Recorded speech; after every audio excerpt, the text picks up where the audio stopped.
my study of democracy goes back primarily to the 1930s. I've been reading through the independence literature. And what's really fantastic about the Indian independence literature is it's the only independence literature that is on the same scale and time frame as the American independence literature. So many people read the US founding fathers because they thought deeply. They knew they were going to have a democracy, and they thought deeply, what will our democracy look like when we get independence from Britain? All throughout the Revolutionary War, people were writing about what we should have as a constitution in the United States. There was a huge, long-standing debate on it. And of course, we had a constitutional convention that went on for a long period, and there are records from the Constitutional Convention. India has all the same thing. On top of that, India's founding fathers mainly wrote books. So whereas U.S. founding fathers, for the most part, wrote short pamphlets, and they wrote those pamphlets anonymously. Look, not everybody. Thomas Jefferson wrote a book. John Adams wrote a book. Benjamin Franklin wrote a book. But most of these were anonymous pamphlets. If you want to read Alexander Hamilton's Thoughts on Democracy, you have to read pamphlets in the Federalist Papers that are attributed to Hamilton, but we don't really know that they were written by Hamilton. Well, in India, no. I mean, yes, they're the Indians' democracy activists or democracy leaders also wrote short pieces for newspapers, but every one of them, probably except Sardar Patel. I mean, Sardar Patel, I get the feeling, was not a literary man. Yeah, I think he was more of a ground. He was a doer, yes, but everyone else wrote books. So I started with Hind Swaraj, but I read everyone I could reach. I read Savarkar. Of course, I read. He shared an article on him in your Twitter. Yeah, well, I've read a lot of Savarkar, and now I'm audiobooking Vikram Sampath's biography of Savarkar. But of course, I read Nehru's Discovery of India. I've read Ambedkar's book on partition. I'm now losing track of all the books on partition I've read from the times. Everyone, some of them were written anonymously, so there were some written by Muslim League activists, again about partition anonymously. I've read Jinnah's speeches. So much of that literature is so extensive that you just don't have to dig very far. It's not like you have to go into obscure archives. You can just get the book out of the library. I've become a big fan of Deen Dayal Upadhyaya. I'm going further, and forgive me, those of you, I know I'm pronouncing it incorrectly. This is my American pronunciation. But so his book on integral humanism is fantastic. I've read his speeches, his political speeches as well. So I've just enjoyed getting a primary source knowledge of Indian democracy. And it is really striking because in most other post-colonial societies, there's one major writer, father of the country figure who wrote, Mao's Little Red Book and such, and most of these books, whether it's Mao or Ho Chi Minh or even in Singapore, Lee Kuan Yew, they wrote books of aphorisms. They were not necessarily literary men. Most of India's democracy leaders were extraordinarily literate and literary. The books are not only fully present their viewpoints, but they're all a pleasure to read. Pleasure to read. That's right. Yeah, it's wonderful to hear this. Your feedback, because you're reading these books as an outsider, as somebody who's interested in India, not as, like you said, you're not an India expert, and so this, I think, you bring a fresh perspective, and you're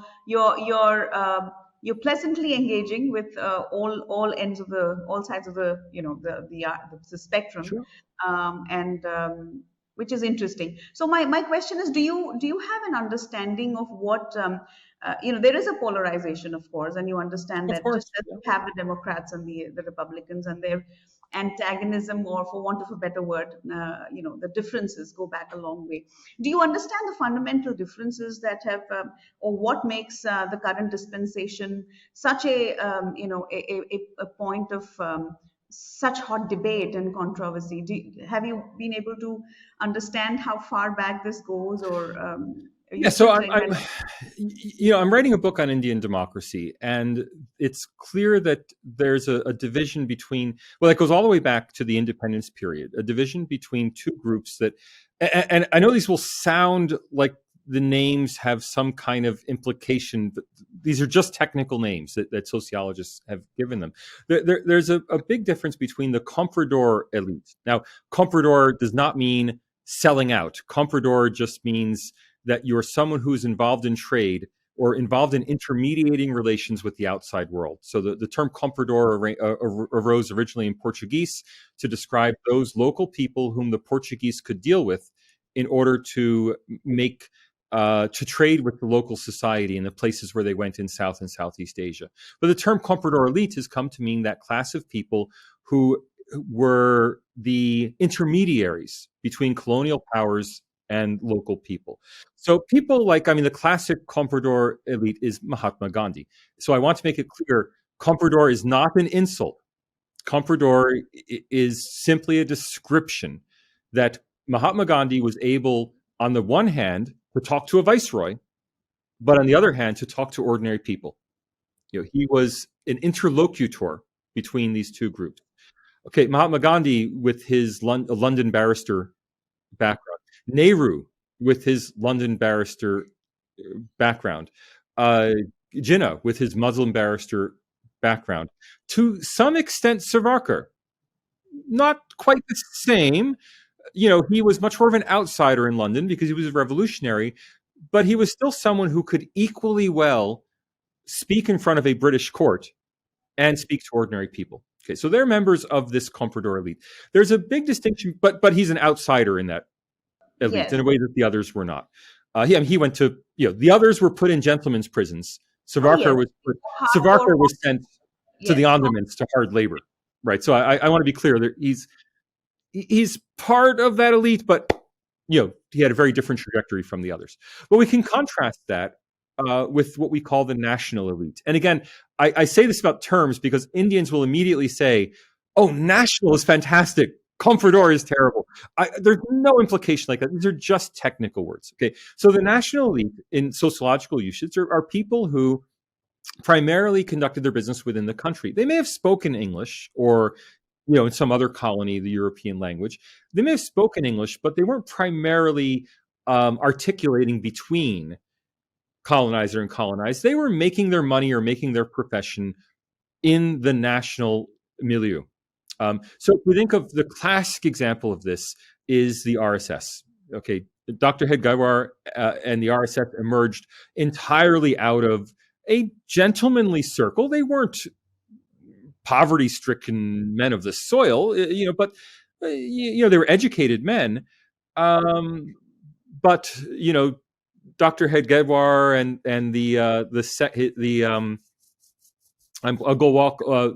Professor Golwalkar, they're educated men, but they were not London-educated barristers. They were locally educated members, and most of their supporters were members of the local economic elite. So the RSS emerged out of merchant and landowner circles in Maharashtra and Gujarat, right? So, but in the whole, Gujarat quickly spreading. Okay, so they're part of a different milieu from the comprador elite, and this division, and not just the RSS. There are other if you think of the Brahmo Samaj, Arya Samaj, all of Arya these. Samaj, all of these kind of organizations that were local organizations of local people. The Vivekananda Mission, all of these are members of the national elite. Now they are elite. I'm not saying they're rich. They're elite in the sense of they're not farmers or weavers who were scratching out a living on the land, right? So they were members of professional class. So revolutions in general and independence movements in general are driven forward by professionals. That's why there's this long connection between the quote unquote rise of the middle class and political awareness. But there are these two competing groups of professionals who were involved in the development of India, and not just in India. This same division, again, as a comparativist, what I'm bringing to the table is not, I like these people, I don't like these people. What I'm bringing to the table is, this division between a comprador elite and a national elite, this appeared all over the world, in all sorts of post-colonial or in all sorts of colonial and then later post-colonial societies.